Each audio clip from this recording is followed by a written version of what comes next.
ప్రియులారా, చదువుకున్న లేఖన భాగాన్ని మనం గమనించినట్లయితే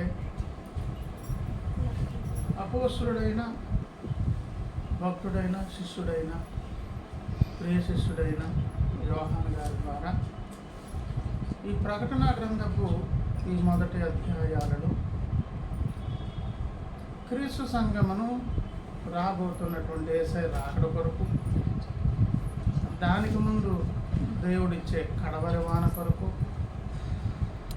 కడవరి వాన తర్వాత సంభవించే ప్రమాదకరమైనటువంటి ఆ యొక్క శ్రమలలో నిలదొక్కునే దాని కొరకు, ఈ యుగాంతం అనేది జరిగించి నూతన యుగ ప్రారంభం అని క్రొత్తదైనటువంటి నూతన శైలి.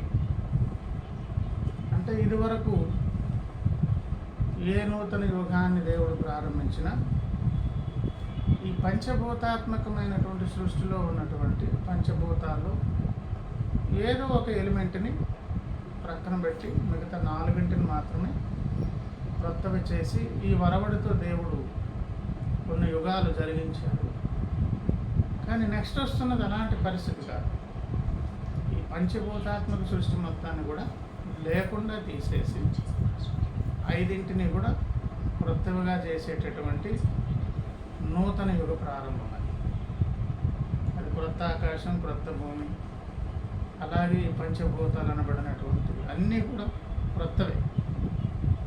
అందులో సముద్రం ఉండదు అని మనకు యెషయా గ్రంథం 11, యెషయా గ్రంథం 64 అధ్యాయం, అలాగే ప్రకటన గ్రంథం 21 ఆ ప్రాంతాలు మనకి ఇవన్నీ కనిపిస్తాయి. కనుక యుగ సంభవం నూతనదైనది వచ్చి యుగాంతమందు కూడా చాలా ప్రళయాలు కలుగుతాయి. ప్రకృతి వైపరీత్యాలు, విపరీతమైనటువంటి ఎక్కడికక్కడే ఆశ్చర్యమైనటువంటి కార్యాలు అన్నమాట.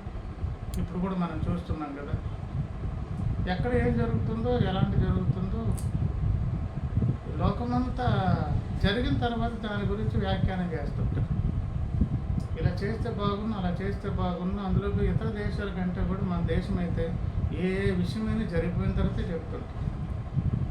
దానికి ముందు ఏం ప్రికాషన్స్ పాటించాలి, జాగ్రత్తలు ఏం తీసుకోవాలి, ఇలా లేదు. ఈ నూనె ఎలా కల్తీ చేసేసి ఇంకొక 40 రూపాయలు దీని మీద ఎక్స్ట్రా ఎలా లాభం వస్తుంది, ప్రజల ఆరోగ్యం ఎలా గాలిలో గడిచిపోయి, ఆ బిల్డింగ్ ఎలాగంటే కొనుక్కొని మనకి ఈ కన్స్ట్రక్షన్లో మనకి ఏం మిగులుద్ది. అలాగే ప్రతి దాంట్లో ఈ మోసపూరితమైనటువంటి ఎలా ఉంటుందంటే తనేదో నష్టం చేస్తున్నాడు అనుకుంటూ తను కూడా నష్టపోతున్నాడనే సంగతి కూడా తెలియదు. ఇది మన దేశంలో ఉన్నటువంటి వరవడి పరిస్థితి. కానీ ఈ ప్రతికూలమైన పరిస్థితిని కూడా గమనించే దాని కొరకు ఆ ప్రత్యక్షత దేవుని ప్రజలకి తన సత్య గ్రంథమైన బైబిల్ గ్రంథం ద్వారా ఇచ్చారు. కనుక ఈ 3 అధ్యాయాలు దాదాపు ఏంటంటే ప్రకృతి సంబంధమైనటువంటి మార్పులు, చేర్పులు, క్రీస్తు సంఘం ఎదురకపోయే సంగతులు, ప్రపంచ పరిస్థితులు, ప్రజల పరిస్థితులు, రాజకీయ పరిస్థితులు, ఆర్థిక వ్యవహారాలు, ఆరోగ్య పరిస్థితులు, సకల విషయాలు కూడా మనకు హెచ్చరిక చేయడం కొరకు అపోస్తుడైన యోహాను భక్తుని దేవుడు ఏర్పాటు చేసి ఆ మొదటి అధ్యాయం యోహాను ప్రకటన గ్రంథము 3వ వచనములు అన్నారు, సమయము సమీపించినది కనుక.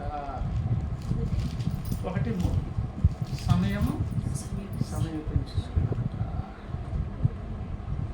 ఈ ప్రవచన వాక్యములు చదువువాడును వాటిని విని ఇందులో వ్రాయబడిన సంగతులను గైకొను వారును ధన్యులు అన్నారు. ఈ ప్రవచన వాక్యములు అన్నారు. అవేం వాక్యములు? ప్రవచన వాక్యం అంటే దేవుడు నేరుగా పంపించినటువంటి దేవోక్తులు. ఈ ప్రవచింపబడినటువంటి ప్రతి ప్రవచనపు మిస్టరీగా ఉంచినటువంటివన్నీ కూడా నెరవేర్పు కాలం ఇది. ఎన్నెన్నో ప్రవచనాలు బైబిల్ గ్రంథములు ఉన్నవి. ఆ ప్రవచనాలన్నీ కూడా నెరవేర్పు కాలం ఇది. దానియేలు ప్రవక్త గ్రంథము 12వ అధ్యాయం, దానియేలు ప్రవక్త గ్రంథం 12వ అధ్యాయం 4వ వచనం చూద్దాం. నేను చదువుతాను, చూడండి అమ్మా. దానియేలు, నీవు ఈ మాటలను మరుగు చేసి అంత్యకాలము వరకు ఈ గ్రంథమును ముద్రింపుము అన్నారు. ఈ గ్రంథములో ఏవేవి దేవుడు ముద్రించారు, మిస్టరీగా ఉంచారు, మర్మంగా దాచి ఉంచారు, వీటన్నిటికీ ఒక డ్యూ టైం ఉన్నది. అది ఎప్పుడంట? అంత్యకాలము వరకు అన్నారు. ఆటోమేటిక్గా ఆ కాలం వచ్చేటప్పటికి ఏమవుతుందంట? ఇవన్నీ ఓపెన్ అయిపోయేటటువంటి దినాలు. ఎన్నెన్ని ప్రవచనాలు దేవుడు బైబిల్ గ్రంథంలో దాచి ఉంచారు.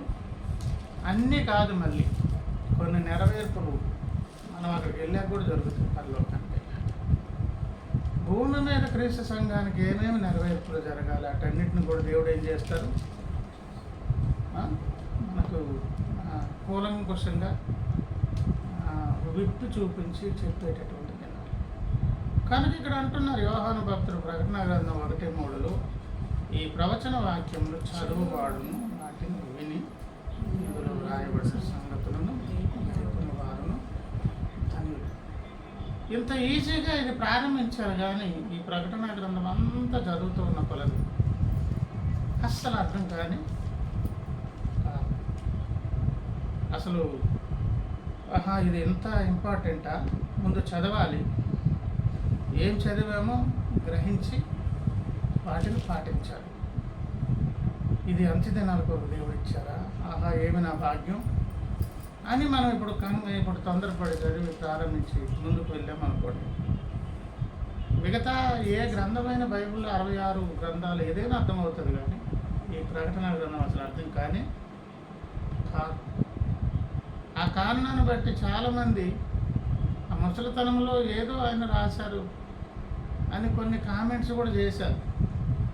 బైబిల్ను ఈ 66 గ్రంథాలుగా దానిని డివైడ్ చేసే సందర్భంలో ప్రపంచ దేవుని చేత ఏర్పాటు చేయబడినటువంటి ఆ టీం అంతా కూడా చాలా దాని మీద ఆబ్జెక్షన్స్. ఇందులో కూడా భూమి మీదకు ఆకాశం నుంచి నక్షత్రాలు రాలి ఈ భూమి మీద పడతాయి అని అన్నప్పుడు అవి పిచ్చిగా అనిపించాయి అన్నమాట. ఎందుకంటే భూగ్రహం కంటే వందల వేల రెట్లు పెద్దవి.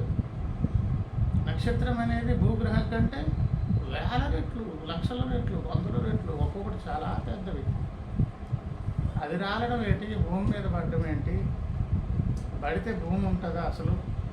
కనుక ఆయనకి ముసలితనంలో తీసుకెళ్ళి ఆ పద్మశ్లంకలో పడేస్తే ఏదో పిచ్చెక్కినట్టే ఏదో తోచింది రాశారన్నట్టుగా కొంతమంది కూడా దానిని ఆక్షేపణ చేయడం, ఇలాంటివన్నీ జరిగాయి అన్నమాట. ఆ ప్రకటన గ్రంథం 22 అధ్యాయాలు చదివితే ఇలాగే ఉంటాయి. ఒక్కొక్కటి అర్థం కాదు అసలు. నక్షత్రాలు, ఆ ప్రకృతి, అది ఇదంతా కూడా గందరగోళం. ఈ ప్రారంభంలోనే ఇలాగన్నారు, ఇంకా ముందుకు చదివితే అర్థం కావట్లేదేంటి అని ఒక సందిగ్ధంలోనికి వెళ్ళినప్పుడు మనం చదువుకున్నటువంటి మూలవాక్యం కూడా మనకు జవాబిస్తుంది. 2:11 అన్నారు, సంఘములతో ఆత్మ చెప్పుచున్న మాట చెవిగలవాడు వినుగాక. ఏ సంఘముల కోసమైతే దేవుడు దీనిని వ్రాసారో, ఏమండి,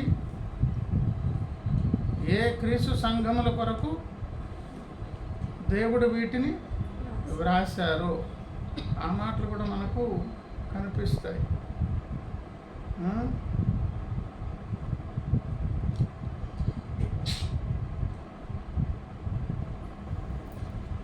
సరే వినండి. ఆ సంఘములకు ఎవరు వ్రాసారంట? దేవుడే వ్రాసారు. కానీ అందులో ఎవరి స్వరం ఇమ్మడి ఉన్నదంట? ఆత్మ సంఘములతో చెప్పుచున్నమాట. ఎవరు మాట్లాడుతున్నారు? పరిశుద్ధాత్మ దేవుడు. అది మెయిన్ అన్నమాట. దేవునిలో ఉన్నటువంటి త్రిత్వరూపి అయినటువంటి దేవుడు జరిగించే కార్యక్రమాలలో ఆయా బాధ్యతలను వారు అప్పుడప్పుడు అక్కడున్న పనిని బట్టి తీసుకున్నారు. ఉదాహరణ కొరకు యేసయ్య శిలువ యజ్ఞమును ముగించి ఆయన వెళ్తున్నప్పుడు ఆయన ఏమన్నారు? యోహాను సువార్త 17వ అధ్యాయము 4వ వచనంలో అన్నారు చూడండి. చేయుటకు నీవు నాకు ఇచ్చిన పని సీసరమ్మ 17:4. యోహాను సువార్త 17:4. చేయుటకు నీవు నాకు ఇచ్చిన పని నేను సంపూర్ణంగా నెరవేర్చి భూమి మీద నిన్ను మహిమపరిచెదను. తండ్రి, లోకం పుట్టకమునకు నీ యొద్ద నాకు ఏ మహిమ ఉండేను, ఆ మహిమతో నన్ను ఇప్పుడు నీ యొద్ద అంటే యేసయ్య తన పని ముగించేసి ఇంక వెళ్ళిపోయేటటువంటి టైం ఆసన్నమైంది. అది నేరుగా ఎవరితో ప్రస్తావిస్తున్నారు? తండ్రి అయిన దేవుడితో ప్రస్తావిస్తున్నారు. ఆ యేసునాథుడే క్రీస్తు సంఘం దగ్గరకు వచ్చి తనను నమ్మినటువంటి వెంబడించిన శిష్యుల దగ్గరకు వచ్చి యోహాను సువార్త 14వ అధ్యాయము 14-18 చూడండి. 14వ అధ్యాయము నేను చదువుతాను. 14-18. మిమ్మును అనాథులుగా విడువను, మీ యొద్దకు వచ్చును, కొంతకాలమైన తర్వాత లోకము నన్ను మరి ఎన్నడును చూడదు, అయితే మీరు నన్ను చూతురు. నేను జీవించుచున్నాను కనుక మీరును జీవింతురు. అయితే ఒక మాట, మిమ్మల్ని అయితే అనాథులుగా విడువను అని ఎందుకు అనాల్సి వచ్చింది? యేసే లోకమని వెంబడిస్తున్నారు శిష్యులు. ఇప్పుడు యేసే శిష్యులు వెంబడించే విధానం ఎట్లాంటిది? పేతురు అన్నారు, సమస్తమును విడిచిపెట్టి నేను వెంబడించాను కదా, ఏమి లాభం నాయన? అవును, ఏమేమి మీరు వదులుకొని వచ్చారో అవి 100 మీరు పొందుకుంటారు. 8 మంది ఇస్తారు, 10 మంది ఇస్తారు. అలా పొందుకోవడం మాత్రమే కాకుండా నాతో పాటు మీరు కూడా సింహాసనాలు పరిపాలన చేస్తారు. రాజులు రాణులుగా మారిపోతారు. మీరు ఆ ఉన్నత స్థితి ఇస్తారు. ఇప్పుడు అన్ని వదిలి ఆయన వెంబడిస్తే ఇప్పుడు ఆయన ఏమంటున్నారు? వెళ్ళిపోయే పరిస్థితి వచ్చింది. మిమ్మల్ని అనాథలుగా విడువను అని చెప్పి ఏమన్నారంటే 16లో, నేను తండ్రిని వేడుకొందును, మీ వద్ద ఎల్లప్పుడూ నుండుటకై ఆయన వేరొక ఆదరణకర్తను అనగా సత్యస్వరూపియగు ఆత్మను మీకు అనుగ్రహించును అని. వేరొక ఆదరణకర్త అని అంటే అర్థం ఏంటంటే, ఇంతవరకు నేను మిమ్మల్ని ఆదరించిన ఆదరణకర్తను. ఆదరణకర్త అంటే అర్థం ఏంటి? మన తాలూకా ప్రతి సమస్యకు ఎంత సహాయం కావాలో అంత అందించేటటువంటి ఆయన. యేసయ్య కంటే ఇంకా ఆదరించేటటువంటి వారు లేరు. అలాగే ఎన్నెన్నో ఎగ్జాంపుల్స్ చెప్పుకోవచ్చు. ఒక టైంలో ఆయన 3.5 సంవత్సరాలు పరిచయం చేసేటటువంటి సందర్భంలో ఒక విధవరాలకు ఉన్న కొడుకు, ఒకే కొడుకు, తాడి మీద తీసుకెళ్తున్నారు. ఇప్పుడిప్పుడే చేతికి ఎందుకు వచ్చాడు కొడుకు అనుకున్నాను. అమ్మాయి తను విధవరాలు, కుమారుడు చనిపోయాడు. నీవు నేను చుట్టుపక్కల మనం అందరం వెళ్ళి ఎంత ఆదరిస్తాం? మరి అప్పటి దినాలు ఎట్లాంటివో కానీ బంధువర్గం అయితే దాదాపు మాకు ఎక్కడ చుట్టుకుంటుందో అని ఆలోచిస్తారు ముందే. మా దగ్గర ఏం లేదు, మాకేం లేదు. అది కొన్ని పల్లెటూరులో ఆచారాలు ఉంటాయి. ఆ ఇంట్లో ఎవరైనా చనిపోతే ఒకరోజు వీళ్ళు భోజనం పంపిస్తారు, ఇంకో రోజు ఇంట్లో పంపిస్తారు, 10-15 రోజులు పంపిస్తారు. మరి 16వ రోజు నుండి సంగతి ఏంటి? మీ పాటలు మీరు పడండి. నాకు మనము ఎంత బాగా స్నేహితులు, చుట్టుపక్కల బంధువులు కరెక్ట్గా మనసెరిగిన దేవుడు ఏం చేశారంటే, ఏమ్మా ఏంటి అంటే ఇది పరిస్థితి, పాడి దింపండి బాబు, బాబు లేనైనా అన్నాడు. లేచి కూర్చో. గంటకి సమస్య పరిష్కారం ఇంకేముంది? ఎంతకాలమైనా బ్రతికే కొడుకు ముందు చనిపోడా, తల్లిగారే చనిపోతారు. బ్రతుకు కాలం అంత కన్న తల్లి దగ్గర నుండి చూసుకోవాలి. అంతలాగనమాట ఒక కంఫర్ట్ అనేది దేవుడు మాత్రమే ఇవ్వగలరు. వేరొక ఆదరణకర్తను అనగా సత్యస్వరూపియగు ఆత్మను మీకు అనుగ్రహించును. లోకం ఆయన చూడదు, ఆయన ఎరుగదు, కనుక ఆయనను పొందనేరదు. మీరు ఆయన ఎరుగుదురు. ఆయన మీతో కూడా నివసించును, మీలో ఉండును, అంటే ఉండును, నివసించును, మీతో మీతో మీతో అనేదేమో వాగ్దానం అండి. మనలోనే ఉండే ఒక పరిస్థితి బాప్తీసు నాడు ఏర్పడింది. ఉన్నారనే స్పృహతోని సంప్రదింపులు ఆయనతోనూ, సహవాసం ఆయనతోనూ చేస్తేనేమో ఆ ఆదరణకర్త తాలూకా కార్యక్రమాలు ఇప్పుడు క్రీస్తు సంఘంలో వ్యక్తిగతంగా, సంఘపరంగా, సార్వత్రిక పరంగా జరుగుతాయి అన్నమాట. ఏమండి, అనాథలుగా విడువను వస్తాను మరలా, ఈలోపు మరి సత్యస్వరూపేగు ఆత్మను మీకు పంపిస్తాను. ఆయన వచ్చి ఎక్కడుంటారు? ఎల్లప్పుడూ ఉండుటకై అన్నారు. మీ యొద్ద ఎప్పుడంట? ఎల్లప్పుడూ ఉండి ఏం చేస్తారంట అండి? ఉండి ఆయన చేసేదేంటి? 26 చూడండి. ఆదరణకర్త అనగా తండ్రి నామమున పంపబోవు పరిశుద్ధాత్మ సమస్తమును మీకు బోధించి నేను మీతో చెప్పిన సంగతులన్నిటిని మీకు జ్ఞాపకం మళ్ళీ మళ్ళీ అవసరం కనుక రిపీటెడ్గా తెలియజెప్పేదాని కొరకు ఆయన పనిచేస్తారు. సమస్తమును బోధించి అంటే అర్థం ఏంటో? ఏ విషయం కావాలన్నా కూడా అది ఎవరు చెప్పగలరు? పరిశుద్ధాత్మ దేవుని తాలూకా సంప్రదింపులు లేకుండా క్రీస్తు సంఘం అనేది ఏ విషయాన్ని తెలుసుకునే అవకాశమే లేదు. సమస్తమును అన్నారు కదా, సమస్తమును. 16వ అధ్యాయము చూడండి, 16వ అధ్యాయము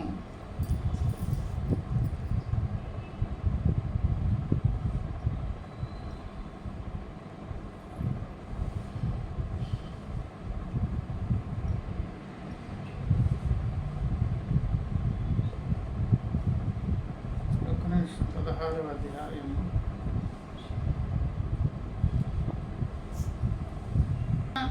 అయితే ఆయన అనగా ఎవరు? సత్యస్వరూపి అయిన ఆత్మ వచ్చినప్పుడు సర్వసత్యములోనికి నడిపించు. సర్వసత్యం అంటే ఇంకేం అసలు లోటు లేని విధంగా మొదటేమనుకున్నాం, మనం అనాథలుగా ఉండకుండా మనం ఆదరించేదాని కొరకు ఎవరు? పరిశుద్ధాత్మ. ఆయన వచ్చి అన్నీ పట్టించుకుంటారు. అన్నీ పట్టించుకుని ఏం చేస్తారంట? సమస్తమును బోధిస్తారు. ఎక్కడికి నడిపిస్తారు? సర్వసత్యములోనికి నడిపిస్తారు. అంతేకాదు 15వ అధ్యాయం 26లో అన్నారు, తండ్రి యొద్ద నుండి మీ యొద్దకు నేను పంపబో ఆదరణకర్త అనగా తండ్రి యొద్ద నుండి బయలుదేరు సత్యస్వరూపి అయిన ఆత్మ వచ్చినప్పుడు ఆయన నన్ను గూర్చి సాక్ష్యం ఇచ్చాను. ఇది ఫ్యూచర్, భవిష్యత్. యేసయ్యను గురించి సరైన సాక్ష్యం అనేది ఇవ్వగల ఆయన ఎవరు? పరిశుద్ధాత్మదేవుడు. ఆయన వశపరుచుకోకుండా ఇప్పుడు ఏ వ్యక్తి కూడా యేసయ్యను గురించి సరైన సాక్ష్యం ఇవ్వగలడు? ఇవ్వలేడా? ఇవ్వలేదు. ఆ కిందనే దానికి క్లారిటీ ఇచ్చారు చూడండి. మీరు మొదటి నుండి నా యొద్ద ఉన్నవారు కనుక మీరు గ్యారెంటీకి ఇస్తారు. ఎందుకు? మీరు ఎక్కడున్నారు? నా దగ్గరే. నేనేంటో మీకు తెలుసు, కానీ నేను వెళ్ళిపోతాను కదా. ఇప్పుడు యేసు లేని కాలంలో నువ్వు నేనున్నావు. ఇప్పుడు ఇంతమందిని వదిలేసి యేసుని ఎందుకు నమ్ముకున్నావు అని అడుగుతారు కదా మనకి. మరి అడిగేదానికి జవాబు ఎక్కడ? హేతు అడుగువానికి మనం ఎట్లా ఉండాలంట? జవాబు చెప్పడానికి ఎల్లప్పుడూ సిద్ధంగా ఉండాలి. పేతురుకు రాసినటువంటి మొదటి పత్రిక 3వ అధ్యాయము 15వ వచనం, నిర్మలమైన మనస్సాక్షి కలిగిన వారై తీసారమ్మా. మొదటి పేతురు పత్రిక 3:15, మీలో ఉన్న నిరీక్షణను గూర్చి. మన నిరీక్షణ మనం ఎందుకు రక్షణ పొందాం? యేసుని ఎందుకు నమ్ముతున్నాం? ఇంతమంది ఉంటుండగా హేతువు అడుగు ప్రతివానికంటే ప్రతివాడంటే అందరూ ఒకలాంటి వాళ్ళు ఉంటారా? ఎవడికి నచ్చిన క్వశ్చన్లు ఆడేస్తాయి. సాత్వికముతోను భయముతోను సమాధానం చెప్పుటకు ఎల్లప్పుడూ సిద్ధముగా ఉండి మీ హృదయములు ఎందుకు క్రీస్తున్న ప్రభువుగా ఎల్లప్పుడూ దేనికి సిద్ధంగా ఉండాలి? వాళ్ళు అడిగే దాని కొరకు జవాబులు చెప్పేదానికి. అంటే ఎల్లప్పుడూ సిద్ధంగా ఉండాలంటే అడిగే ప్రతివాడికి అడిగే ప్రతిదానికి జవాబు మనకి ఎక్కడ? మనకు అంత బైబిల్ ఎక్కడ తెలుసు మనకు? అలాగే తెలియజేసే దాని కొరకు ఇప్పుడు ఎవరు వచ్చారు? అందుకే యేసయ్య అన్నారు, మిమ్మల్ని వచ్చి ఆయా సభలకు మిమ్మల్ని ఈడ్చుకుపోతున్నప్పుడు ఏం చెప్పాలో అని తర్జన భర్జన పడడం కాదు. అప్పుడు ఏం చేయాలంటండి? ఆ సమయానికి అవసరమైనటువంటి వాక్కు ఏమండి? నేనే ఇస్తాను. ఈ మాట మీకు తెలుసు కదా.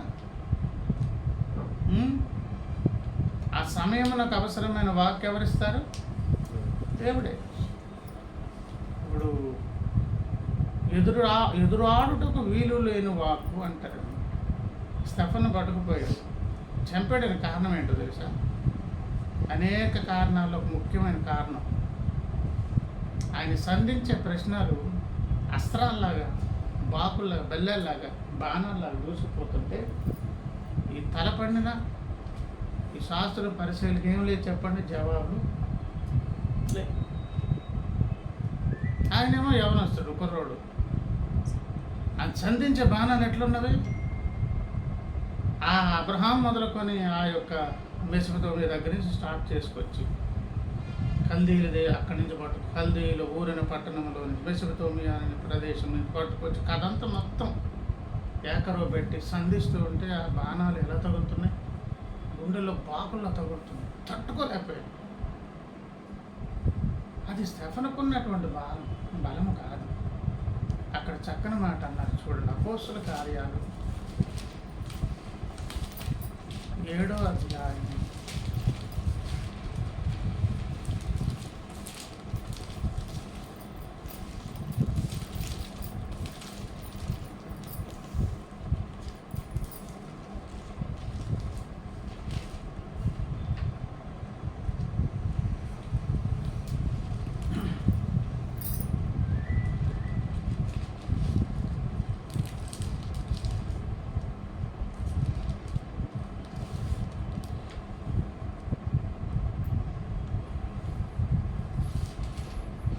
7 దేవుడు అక్కడ చక్కని మాట 7వ అధ్యాయం ఎక్కడ ఉంటుందంటే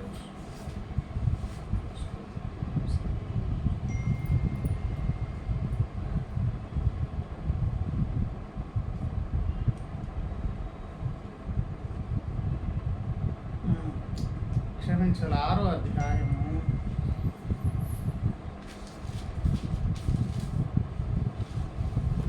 8 నుంచి నేను చదువుతాను, శ్రద్ధ వినండి. స్టెఫను కృపతోనూ బలముతోనూ నిండిన వాడే ప్రజల మధ్య మా కార్యములను గొప్ప సూచక క్రియలను చేయించుకున్నాను. అప్పుడు లిబర్తీయులు అనబడిన సమాజంలోను, కురేనీయుల సమాజం, అలెగ్జాంద్రియుల సమాజంలోను, కిలికయ నుండి, ఆసియా నుండి వచ్చిన వారు కొందరు వచ్చి స్టెఫనుతో తర్కించరు. కానీ ఇంతమంది కూడుకున్నారు. మాటలాడుట యందు అతడు అగుపరిచిన జ్ఞానమును, మాటలాడుట యందు అతడు అగపరిచిన జ్ఞానమును అని తర్వాత అన్నారు. అతనిని ప్రేరేపించిన ఆత్మను వారు ఎదిరింపలేక తట్టుకోలేకపోయింది. అంతే ప్రశ్నలు సంధిస్తున్నారు. ఇప్పుడు లోపల ఎవరు కూర్చున్నారు? ఇప్పుడు మనము సాక్షులుగా నిలవాలంటే, సమస్తమును మనకు ప్రతిదానికి జవాబు మనం ఇవ్వాలంటే ఎవరు డీల్ చేయాలంట? పరిశుద్ధాత్మ. ఆయన ఎంతవరకు ఉండేదాని కొరకు ఇవ్వబడ్డారు? ఎల్లప్పుడూ ఉండుటకు. ఇంకా ఎన్నెన్నో రిఫరెన్స్లన్నీ తీస్తే మనకు అర్థమయ్యేది ఏంటంటే, దేవుడు చేసేటటువంటి పనిలో యేసయ్య వెళ్ళిన తర్వాత క్రీస్తు సంఘపు బాధ్యత మొత్తం ఎవరి భుజాల మీద పెట్టుకున్నారు? పరిశుద్ధాత్మ దేవుడు తన భుజాల మీద పెట్టుకొని ఈ బాధ్యత అంతా నిర్వర్తిస్తున్నారు కనుక ఇప్పుడు బైబిల్లో ఏ సంగతి కావాలన్నా, ఏ క్రొత్త విషయం గురించి నీకు వివరణ కావాలన్నా, ఏ సంగతి పట్టించుకొని నీవు దాని గురించి తెలుసుకోవాలన్నా పొరపాటున తలకాయ మీద ఆధారపడ్డామా? అందుకే చాలామంది ఆ తలకాయ మీద ఆధారపడి చూసినప్పుడు ప్రకటన గ్రంథం ఎలాగనిపించింది? పిచ్చోడు రాసిన పత్రికలాగా అనిపించింది. కానీ పొరపాటున ప్రకటన గ్రంథం ఎవరికైనా అర్థం కాలేదనుకోండి, దాని గురించి సరైనటువంటి ఒక వివరణ అది ఎలాగో మనకు అర్థం కాలేదనుకోండి, అసలు రాబోతున్న ప్రమాదము, శ్రమల కాలం, పొందాల్సినటువంటి కడవరి వాళ్ళు ఇవేవి మనకు ఒక స్పష్టత యేసుని ఎదుర్కొనే భాగ్యమే లేదు. ఆ కారణాన్ని బట్టి దుష్టుడు ఒక పని చేశాడు. క్రీస్తు సంఘానికి ఇప్పుడు అసలైనటువంటి మేలైనటువంటి గొప్ప దేవుడు చేసే ఉపకారం ఏంటో తెలుసా? నీవు నేను మనమందరము కూడా పరిశుద్ధాత్మ దేవునితో సరైన సహవాసం పటిష్టంగా ఏర్పాటు చేసుకోవాలి. యేసే వేరు కాదు, తల్లేని దేవుడు వేరు కాదు, పరిశుద్ధాత్మ దేవుడు వేరు కాదు. ఆయా కాలాలలో శిలువ యజ్ఞమునకు యేసయ్య వచ్చినప్పుడు కీలకంగా ఎవరు పనిచేశారు? యేసయ్య పనిచేశారు. మరి యేసయ్య శిలువ యజ్ఞముడు పనిచేస్తే మరి ఆయన మరణించినప్పుడు చెప్పే సంగతి రోమాపత్రిక 8వ అధ్యాయంలో అంటారు. రోమాపత్రిక 8వ అధ్యాయము 11లో ఏమన్నారు? మృతులలో నుండి యేసును లేపిన ఆత్మ అన్నారు. మృతులలో నుండి ఎవరు లేపారంట? మరి అపోస్తుల కార్యాలు 2వ అధ్యాయము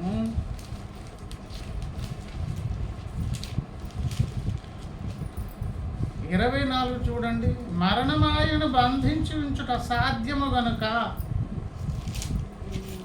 దేవుడు మరణ వేదనలు తొలగించి ఆయనను ఎవరు లేపెను? దేవుడు లేపెననున్నది. ఏమ్మా?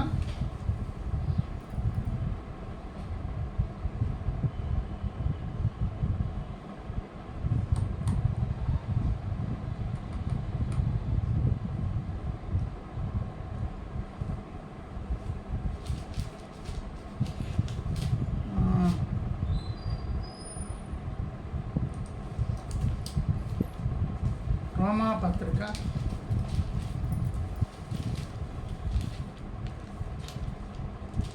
4వ అధ్యాయము 4వ వచనం. కాబట్టి తండ్రి మహిమ వలన క్రీస్తు మృతులలో నుండి ఎలాగూ లేపబడినన్నారు కదా. ఎవరి మహిమ వలన? యేసయ్యను మృతుల్లోంచి ఎవరు లేపను? తండ్రి లేపను. తండ్రి మహిమ వలన లేపను. అమ్మా తప్పు చెప్పానా? 6:4 అమ్మా, 6:4. కాబట్టి తండ్రి మహిమ వలన క్రీస్తు మృతులలో నుండి ఎలాగూ ఎవరు లేపారంట? యోహాను సువార్త 5వ అధ్యాయము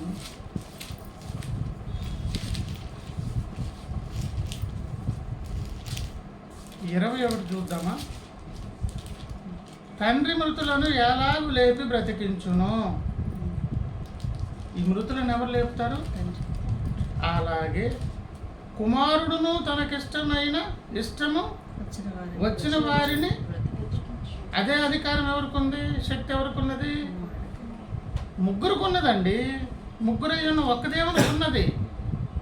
కానీ కీలకంగా మాత్రం ఏ సెషన్లో ఎవరు వర్క్ చేస్తున్నారు వారు కనిపిస్తారనమాట. ఇన్వాల్వ్మెంట్ త్రిత్వదేవుని మొత్తం ఉంటుంది, కానీ బయట కనిపించేది ఎవరు? ఇప్పుడు ఉదాహరణకి ఎందుకండి, దేవుడు పురుషుడే కదా అంటే పురుషుడే. కానీ స్త్రీ కూడా అందులోనే ప్రతి పురుషుల్లో స్త్రీ హార్మోన్స్ ఉంటాయి, పురుష హార్మోన్స్ ఉంటాయి. ప్రతి స్త్రీలలో 2 హార్మోన్స్ ఉంటాయి. ఏది డామినేట్ చేస్తే ఆ విధంగా ప్రవర్తిస్తారు. మేము మగాళ్ళము, మాకు అవి ఎక్కువ డామినేట్గా. దేవుని లోపల కూడా డామినేటెడ్ ఏం చెప్పండి, మేల్ సంబంధించిన. కానీ ఆయనలో నుంచి స్త్రీలు కూడా వచ్చారు. అలాగూ ఆయన్ని జ్ఞాపకం చేసుకునేటప్పుడు పురుషుడికి ఎలా గమనిస్తాము, దేవుని పరిచర్యలో కూడా ఎప్పుడెప్పుడు ఏ సెషన్లు ఎవరు పని చేస్తారో అది కీలకంగా. ఎవరు ఈ తరమందు ఏసై వెళ్ళిన తర్వాత ఈ బాధ్యత అంతా ఎవరు భుజాన్ని వేసుకున్నారు, పరిశుద్ధాత్మ. ఇప్పుడు వేసుకొని 66 గ్రంథాల సంగత, నీ బ్రతుకు సంగత, నీ భవిష్యత్తు సంగత, ఏసైని ఎట్లా ఎదుర్కోవాలి, ఏం చేయాలి, ఏం కావాలన్నీ సమస్తమును బోధించేదాని కొరకు ఎవరు పంపబడ్డారు, పరిశుద్ధాత్మ. అదే మన మూల వాక్యం చదువు.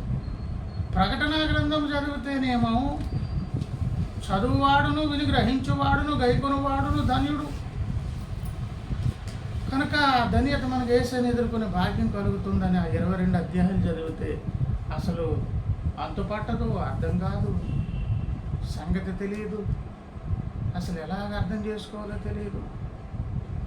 ఎందుకు అర్థం కాదంటే ఇక్కడ చెప్పారు, ఏమన్నారు, 2వ అధ్యాయం ప్రకటన గ్రంథం 11లో సంగములతో ఆత్మ చెప్పుచున్న మాట. అంటే ఈ స్వరము ఎవరిది? ఇప్పుడు పరిశుద్ధాత్మ దేవుని స్వరము. ఆయన మాట్లాడితేనే అర్థమవుతుంది. ఆయన మనతో మాట్లాడాలంటే ఆయన మనలో ఉన్నారు, నిజమే. ఉన్న పరిశుద్ధాత్మ దేవుని రక్షణ పొందిన క్రైస్తవుడు ఏ విధంగా ట్రీట్ చేస్తున్నారు, ఏ స్థానం ఇస్తున్నారు, ఆయనతో మనకున్నటువంటి సంప్రదింపులు ఏంటి, ఏ విధంగా ఆయనతో మనకు ఆ బాంధవ్యం అనేది ముందుకు వెళ్తుంది అనే దాని మీద ఆధారపడి ఉంది భక్తి మొత్తం. ఈరోజు ఇన్ని అడ్డుగోలు సిద్ధాంతాలు ఈ భూమి మీద రావడానికి కారణం ఏంటో తెలుసా? ఈ తలకాయ సంబంధమైనటువంటి సిద్ధాంతాలన్నీ పుట్టడానికి కారణం ఏంటో తెలుసా? పరిశుద్ధాత్మ స్వరం అనేది గ్రహించక, మనస్కరించక, ఆయనతో సంప్రదింపులు లేకుండా ఆయన్ని ప్రక్కన పెట్టేసి, ఎప్పుడైతే ఆయనతో సంప్రదింపులు లేవో ఖాళీ జాగా కనిపిస్తే ఎలాగ కబ్జా చేద్దామని ఈ రాజకీయ నాయకులు ఎదురు చూస్తున్నారు. దుష్టుడికి అదే పని. ఎక్కడ కబ్జా జాగా దొరుకుతుందా? కబ్జా జాగాది అంటే ఒకటే, ఈ తరమందు పరిశుద్ధాత్మ దేవునితో ఏ డినామినేషన్, ఏ సేవకుడు, ఏ సంఘం, ఏ సంస్థ సరైన విధంగా సంప్రదింపులు లేకపోతే తిరుగు లేకుండా ఏమైపోతారు చెప్పండి? దుష్టుడు ఆధీనంలో వాడు వెంటనే ఇంకా రీసెర్చ్ మైండ్ పెడతాడు. రెవల్యూషన్ ప్రత్యక్షత పక్కకు పోతుంది, రెవల్యూషన్ ఉండదు. తలకాయ జ్ఞానం మీద ఆధారపడతాడు. 2 వచనాలు ఏవో హైలైట్ చేసి బోల్డ్గా చూపిస్తాడు, వాడు సిద్ధాంతం చేస్తాడు. దాన్ని 66 గ్రంథాలు కూడా ఎక్కడికక్కడ అడ్డు తగులుతుంటాయి, అవన్నీ పట్టించుకోరు. దాని మీద బేస్ చేసి వీళ్ళందరూ ఇప్పుడు ఏం చేస్తారు? సిద్ధాంతాలు. ఇలా చేయడానికి కారణం ఏంటంటే, ఒక ముఖ్యమైన కారణం, ఏదైతే క్రీస్తు సంఘానికి క్షేమమో, భూగ్రహం అనేది ఎందుకు నాయన చేస్తారు అని ఆయన కౌగిట కూర్చొని అడగడం మొదలుపెట్టాడు కొడుకుగా. విశ్వంలో ఉన్నటువంటి సమస్య పరిష్కారం ఈ గ్రహం మీద ఖాళీగా ఎక్కడ ఎందుకు ఉందంటే, ఇక్కడ కొత్తది గ్రహం వస్తుంది నాయన, అది వచ్చిన తర్వాత దాని మీద మానవ జాతి ప్రారంభమవుతుంది. విశ్వ విమోచన కొరకు యజ్ఞం జరగాలి, రక్తరహిత దేహాలు కలిగిన వారుగా ఉంటారు, అందులో నా జనితైక కుమారుడే అవతరిస్తారు, ఆయన ద్వారా యజ్ఞ ఫలం ద్వారా వేదాల్లో చెప్పబడినట్లు వాయుదేవుడు, అగ్నిదేవుడు ఇంకా అని ఎవరు పిచ్చారు? ఆ యజ్ఞమైనందున యజ్ఞ ఫలము చేత సృష్టి ప్రారంభమైంది అని ఉంటారు. సృష్టి అనేది ప్రారంభం కావాలంటే అంతకుముందు ఏం జరగాలి? యజ్ఞం జరగాలి. కనుక యేసయ్య యజ్ఞం జరిగింది కనుకనే ప్రారంభంలో చెప్పుకున్నాం. రాబోతున్న సృష్టి ఎట్లాంటిది? కొత్తది. అది ఇది వరకు అట్లాంటిది కాదు. ఇంతవరకు ఏం జరిగాయి? 4 ఎలిమెంట్స్ పాత ఉంచి ఒక నూతనమైనదని ఒక దాన్ని పాత ఉంచి కొత్త 4 చేసి ఈ యుగాలంతా జరిగించుకొని వచ్చారు.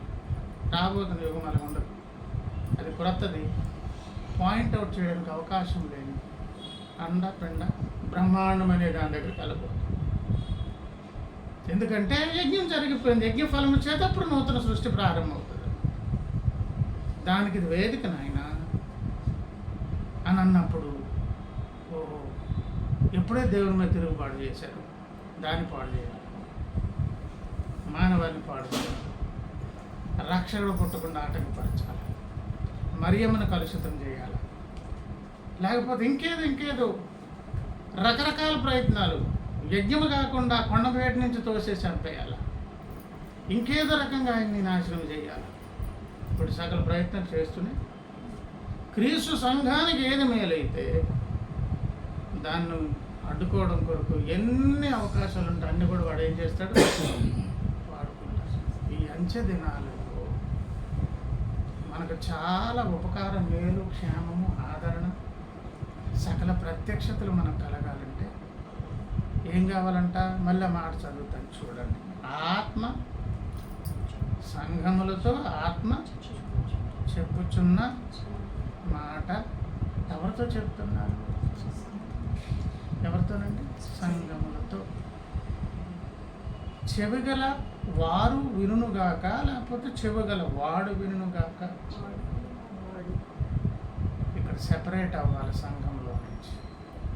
అందరికీ చెప్తున్నారు, స్వరమేమో కొంతమంది దర్శించగలుగుతున్నారు. ఎవరో తెలుసా? నాకు కావాలి అనుకున్నవాడు. సంఘములన్నిటికీ సందేశమే కానీ చెవిగలవాడు ఎవరు అని ఎవరు వెతుక్కుంటున్నారు? వినేవారు కరువు అవుతున్నారు. ఈ వినేవారు మెజారిటీ 90% అబవ్ వినేవారు లేరు. ప్రతి తరములో అరకొరగా ఎక్కడో వింటున్నారు. ఎవరు? ఆ వింటున్నటువంటి గుంపే ఒక చిన్న మంద ప్రతి తరములు ఉంటుంది. ఈ తరములో ఉన్నటువంటి ఆ చిన్న గుంపే ప్రవక్త, దేవుడు పంపిన ప్రవక్త ద్వారా కట్టబడుతున్నటువంటి ప్రత్యక్షత కలిగిన సంఘం. ఎందుకంటే నేరుగా ఆ స్వరాన్ని స్ట్రైట్గా విని లేఖనబద్ధమైనటువంటి సిద్ధాంత సంబంధమైన పునాది మీద అటు ఇటు కుడి ఎడమలకు కదలకుండా స్థిరపరిచి ఏం జరగబోతుంది, ఎట్లా ఎదుర్కోవాలి, ఏ సంభవాలు వస్తున్నాయి, ఏ రీతిగా ఏసైనా ఎదుర్కోవాలి, ఎలాగ మనల్ని మనం కట్టుకోవాలి, ఈ ప్రత్యక్షత అంతా కూడా ప్రతి తరములో ఒక చిన్న మందకి ఇవ్వడం అనేది ఆనవాయితీ. ఏలియా అంటాడు, నేను ఒక్కడనే అంటాడు ఆయన. అపోస్తుల కార్యాలు క్షమించాలి, రోమా పత్రిక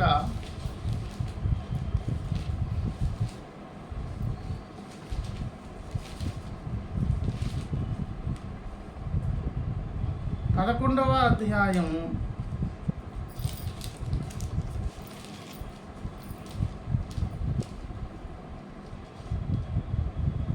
2 చదివే దగ్గర చూడండి. 2 ఏలియాను గూర్చిన భాగములో లేఖనము చెప్పునది మీరు ఎరుగురా అని ఇశ్రాయేలీయులతో పౌలన్న మాట్లాడుతున్నారు. ఏలియాను గూర్చిన భాగములో లేఖనము చెప్పునది, ప్రభువా వారు నీ ప్రవక్తలను చంపిరి, నీ బలిపీఠములను పడగొట్టి నేను ఒక్కడనే మిగిలి ఉన్నాను, నా ప్రాణము తీయజూచుచున్నారు అని ఇశ్రాయేలునకు విరోధముగా దేవుని ఎదుట అతడు వాదించుచున్నాడు. ఎవరికి విరోధంగా వాదిస్తున్నాడు? ఒక్కడంటే ఒక్కడు లేడు ప్రభువా, నేను ఒక్కడనే నాయన. అందరూ మొత్తం అదిగో ఆ యెజబెలు పోషణ కిందకు పోయారు. అంటే దేవుడు ఏమంటున్నారు? అయితే దేవుడు అతనితో ఏమి చెప్పుచున్నది? బయలుకు మోకాల్లోనని 7,000 మంది పురుషులను నేను శాసముగా అప్పటి కాలమందు సహితము కృప యొక్క ఏర్పాటు చెప్పున శాసము మిగిలి ఉన్నది. దేవుని కృపకు పాత్రులయ్యేవారు ప్రతి తరములు ఉన్నారు. ఆ ఏర్పాట్లో ఒక శాసము ఉంది. ఆ శాసనం ఎవరికి తెలుసా? పరిశుద్ధాత్మ దేవుడికే తెలుసు. ఏలియా కూడా తెలియదు. ప్రవక్తలకు కొంతే తెలుస్తుంది. ప్రవక్తలకు కూడా తెలియనటువంటి శాసనాన్ని ఎవరు స్థిరపరచుకుని దాచుకుని ఉంచుతారు? అందుకే అన్ని డినామినేషన్ సంఘాల్లో తెలియకుండానే ఈ కృపకు పాత్రులైనటువంటి ఒక శాసనాన్ని దేవుడు ఉంచుతారండి.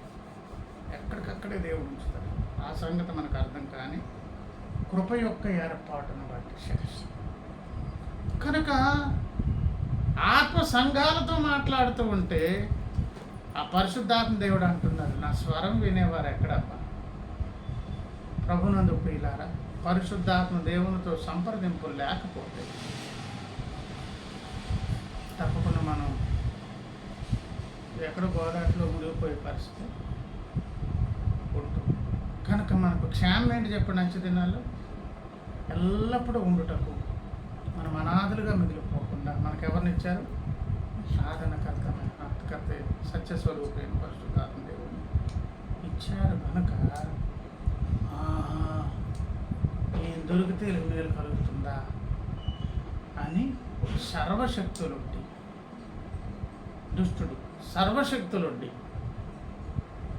పాటలు పాడండి, కానుకలు ఇవ్వండి, గుడ్లు కట్టండి, రకరకాలుగా చేయండి. పరిశుద్ధాత్మ స్వరం ఆ మాట ఎత్తడం అది ఏదో ఒక ఎలర్జీలాగా ఆ పేరెత్తితేనే పరిశుద్ధాత్మ కోడుకులు పరిశుద్ధాత్మ పొందుకోనండి, పరిశుద్ధాత్మ దేవుడు అనగానే అదేదో ఒక తెలియని క్రీస్తు సంఘంలో ఏం ఏర్పడింది చెప్పండి? ఒక ఎలర్జీ. అమ్మో ఆ భాషలతో ఏమవుతుంది, వాళ్ళకి ఎంత రేట్ అవుతుంది. ఒక భయానికి, ఒక అస్పష్టతకు వేదికగా దేన్ని మార్చేశాడు? యేసయ్య పుడితే రక్షకుడు అవతరించడం నాకు నష్టమా? పుట్టకుండా ఆపుదాం అనుకున్నాడు, పుడితే చంపేద్దాం అనుకున్నాడు, వేరే రీతికి చంపేద్దాం అనుకున్నాడు, ఆ గ్రహాన్ని నాశనం చేద్దాం అనుకున్నాడు, ఏదేదో చేద్దాం అనుకున్నాడు. ఈ తరం ఏం చేస్తున్నాడు? పరిశుద్ధాత్మ దేవుని విషయంలో క్రీస్తు సంఘానికి అవగాహన లేకుండా చేసి పడేశాడు. ఆయన ఏమంటున్నారు? పరిశుద్ధాత్మ దేవుడు సంఘంలో తన స్వరం ఎత్తి ఈ బైబిల్ గ్రంథంలో నుంచి మాట్లాడుతూ ఎవరు వింటారా ఎవరు వింటారా ఎవరు వింటారా ఆయన స్వరమెత్తి మాట్లాడుతుండగా ఆయన కృప ఏర్పాటులో ఉన్నటువంటి వారు కొద్దిమంది మాత్రమే వింటారు. విని ఎవరితో సంప్రదిస్తారు? పరిశుద్ధాత్మ దేవుడు. తప్పకుండా సర్వసత్యంలోనికి వస్తారు, స్పష్టత తెలుస్తుంది, యేసయ్యను ఎదుర్కొనే ధన్యులు అవుతారు. ఆ భాగ్యం ఇచ్చే దాని కొరకు ఈ తరమందు కూడా దేవుడు పరిశుద్ధాత్మ దేవుడు ఏమండి చాలా బలముగా ఉధృతంగా పనిచేస్తున్నారు. ఎందుకో తెలుసా? కడవరవాను కొరకు సిద్ధపరచాలి. రాబోతున్న మహాశ్రమల కాలంలో క్రీస్తు సంఘం నిలబడాలి. యేసయ్యను ఎదుర్కొనేటప్పుడు ధైర్యంగా ఆయన్ని ఎదుర్కోవాలి. ఎందుకంటే మనమున్న దినాలు చాలా ప్రమాదకరమైన దినాలు. ఇదేమి కాలం అంటే విశ్వాస భ్రష్టత్వం కాలం.